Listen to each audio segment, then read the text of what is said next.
श्री शिवाय नमस्तु भयम। दोस्तों, जैसा कि आप सभी लोग जानते हैं कि 22 जुलाई 2026 यानी बुधवार को पड़ रही है आषाढ़ मास की गुप्त नवरात्रि नवमी तिथि। और दोस्तों, ये वह तिथि है जो आषाढ़ मास में पड़ने वाली सबसे बड़ी तिथि है, क्योंकि यह बुधवार के दिन पड़ रही है और इसका बहुत ही बड़ा और विशेष महत्व होता है। पूज्य गुरुजी ने कहा है कि अगर कभी भी मौका लग जाए और आषाढ़ मास की गुप्त नवरात्रि नवमी तिथि बुधवार को पड़ जाए तो आप लोगों को 7 हरे मूंग वाला उपाय तो अवश्य ही करना चाहिए। इन दोनों का संयोग बहुत ही कम आता है। इसी के साथ में गुरुजी ने अपनी शिवपुराण कथा में बताया है कि इस दिन आपको 7 हरे मूंग वाला उपाय तो आपको जरूर ही करना चाहिए, क्योंकि ऐसा दिन पूरे साल में सिर्फ एक ही बार आता है। और दोस्तों, आप सभी लोग जानते हो कि बुधवार नवमी तिथि का अगर सबसे बड़ा कोई उपाय है तो वह 7 हरे मूंग वाला उपाय है। तो दोस्तों, बुधवार नवमी तिथि के दिन आप लोगों को इस 7 हरे मूंग वाला उपाय को जरूर करना है। बहुत सारे लोग होंगे जिन लोगों ने इस उपाय को ना किया हो, मतलब पूरा साल निकल गया, उन्होंने किसी भी दिन इस 7 हरे मूंग वाला उपाय को ना किया हो। पर दोस्तों, आपके पास एक आखिरी मौका बचा हुआ है जो कि 22 जुलाई के दिन है। इस दिन आप लोगों को इस वाले उपाय को जरूर कर लेना है।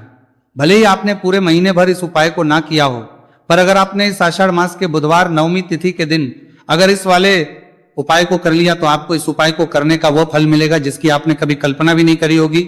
आप लोग इस वाले उपाय को एक बार जरूर कर लेना है, ताकि आप लोगों के हाथ से यह मौका ना जा सके और आपको इस उपाय को करने का फल मिल सके। दोस्तों, यह उपाय पंडित जी ने अपनी अभी की ही श्री शिव महापुराण की कथा में बताया है जी। इस उपाय को आज हम आपको बहुत अच्छे से समझाने वाले हैं। इस वीडियो को देखने के बाद इस उपाय को समझने के लिए आपको कोई और वीडियो को देखने की जरूरत नहीं पड़ेगी। तो चलिए दोस्तों, उपाय को शुरू करते हैं। ये इस आषाढ़ मास के बुधवार नवमी तिथि के दिन ये इतना खास होता है, इतना महत्वपूर्ण होता है। देखा गया है कभी कभी बड़े बड़े पूजा पाठ अनुष्ठान से जो मनोकामना पूर्ण नहीं होते, वह आषाढ़ मास की बुधवार नवमी तिथि के दिन एक छोटे से उपाय करने से ही आपकी मनोकामना पूर्ण हो जाती है। और बहुत सारे लोगों ने इस उपाय को किया भी है और उनको इस उपाय को करने का फल भी जरूर मिला है।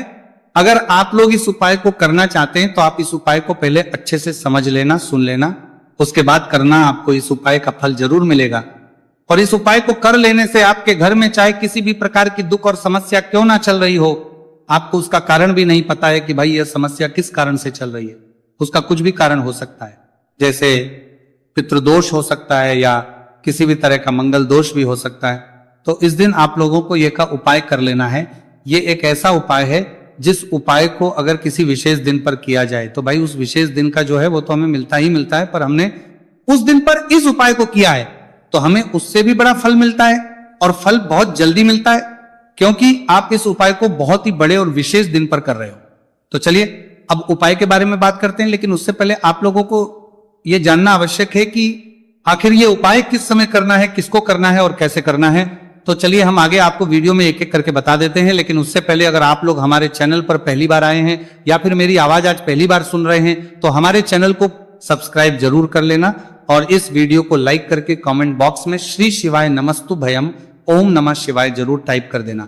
तो दोस्तों, इस 7 हरे मूंग वाला उपाय को हमें इस बुधवार नवमी तिथि के दिन कैसे करना है, किसको करना है, किस समय करना है और कहां करना है, ये सारे सवालों के जवाब आपको इस वीडियो में मिल जाएंगे। और जो ये वीडियो देखेगा भाई उसको 7 हरे मूंग वाला उपाय जरूर करना चाहिए, क्योंकि इस दिन एक हरे मूंग का भी बहुत ही बड़ा और विशेष महत्व होता है। और जब बात आ जाए 7 हरे मूंग वाला उपाय की तो ये सोने पे सुहागा वाली बात हो जाती है और ये एक बहुत ही बड़ा उपाय हो जाता है इस बुधवार नवमी तिथि का।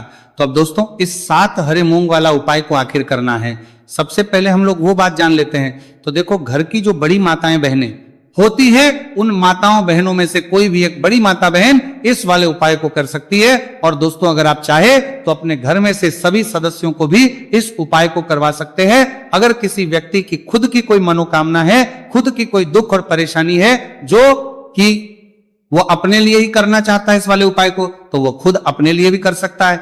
बाकी अगर कोई घर में से ऐसा है जो कि अपने पूरे घर परिवार की सुख और शांति के लिए ये वाला उपाय करना चाहता है तो भाई वो भी कर सकता है, उसमें भी कोई दिक्कत वाली बात नहीं है। कहने का मतलब यह है कि इस उपाय को हर एक सदस्य भी कर सकता है और पूरे घर परिवार के सदस्य के लिए, घर की बड़ी माताओं बहनों में से कोई एक माता बहन भी कर सकती है। माताएं बहनें अगर घर में उपस्थित ना हो या वह ये वाला ना कर पा रही हो तो फिर घर का कोई बड़ा सदस्य भी 7 हरे मूंग वाला उपाय को कर सकता है, चाहे फिर वह पुरुष ही क्यों ना हो, उसमें कोई भी दिक्कत वाली बात नहीं है। उसके बाद में दोस्तों जो अगला प्रश्न निकल कर आता है वो ये आता है इस उपाय को लेकर कि आखिर इस उपाय को हमें किस समय करना है, सुबह के समय करना है कि शाम के समय करना है। तो देखो इस वाले उपाय को आप लोग सुबह के समय भी कर सकते हो और शाम के समय प्रदोष काल में भी कर सकते हो। अब अगर आप पूछो कि भाई सबसे उत्तम समय कौन सा रहेगा इस 7 हरे मूंग वाला उपाय को करने का, तो हम आपसे बस यही कहेंगे कि इस उपाय को आप सुबह के समय करेंगे तो ज्यादा बेहतर होगा। बाकी अगर प्रदोष काल शाम के समय भी करेंगे तो भी अच्छा होगा, उसमें कोई भी दिक्कत वाली बात नहीं है। तो अब दोस्तों जो अगली सबसे बड़ी और महत्वपूर्ण बात आती है वो ये आती है कि सुबह अगर हम उपाय को करेंगे तो हमें कितने बजे से लेकर बजे तक के बीच में करना है, और शाम के समय प्रदोष काल में करेंगे तो हमें कितने बजे से लेकर कितने बजे के बीच में करना है। तो देखो सुबह जितनी जल्दी हो सके आप उपाय को करने की कोशिश करना। बाकी अगर किसी कारणवश लेट भी हो जाओ, थोड़ी देर भी हो जाए, तो 10 या 11 बजे तक भी आप उपाय कर लेना, पर 12 बजे से ज्यादा देरी ना हो, ठीक है, इस बात का ध्यान रखना। उसके बाद में दोस्तों अगर शाम के समय प्रदोष काल की बात करें, प्रदोष काल का जो समय है होता है वो शाम के 6 बजे से शुरू हो जाता है। मतलब शाम के 6 से लेकर 7 बजे के बीच का जो समय होता है यह समय प्रदोष काल का समय होता है। तो आप इस उपाय को 7 या 8 बजे के बीच में भी कर सकते हो। मतलब शाम के 6 बजे से रात 8 बजे के बीच में आप कभी भी इस वाले उपाय को कर सकते हो, उसमें कोई भी दिक्कत वाली बात नहीं है।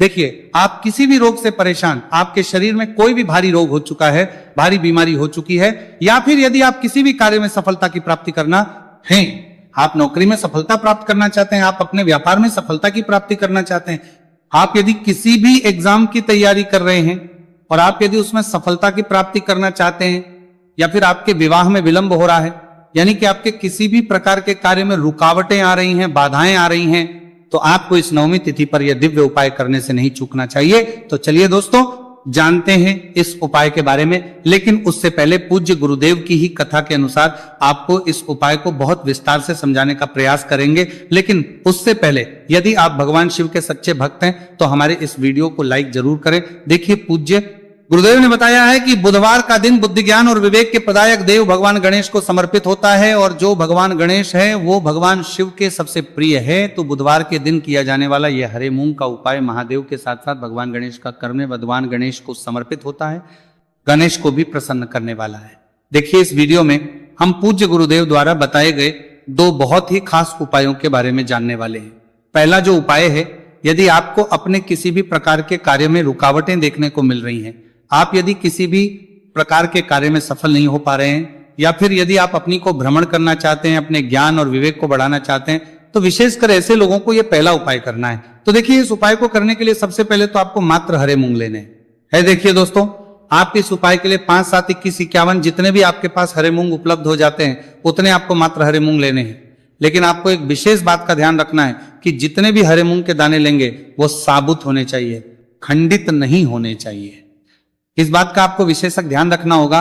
पूज्य गुरुदेव ने बताया है कि इस उपाय के लिए आपको मात्र हरे मूंग की ही आवश्यकता होगी।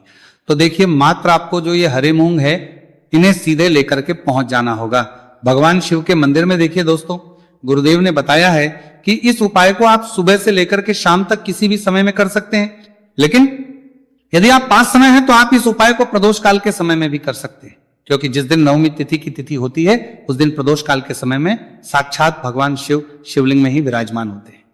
इसीलिए आपको पूरी कोशिश करनी है कि नवमी तिथि की तिथि पर आपको प्रदोष काल के समय में ही यह उपाय करना है। लेकिन किसी कारणवश यदि आपको समय नहीं मिल पाता है तो फिर आप इस उपाय को सुबह से लेकर के शाम तक किसी भी समय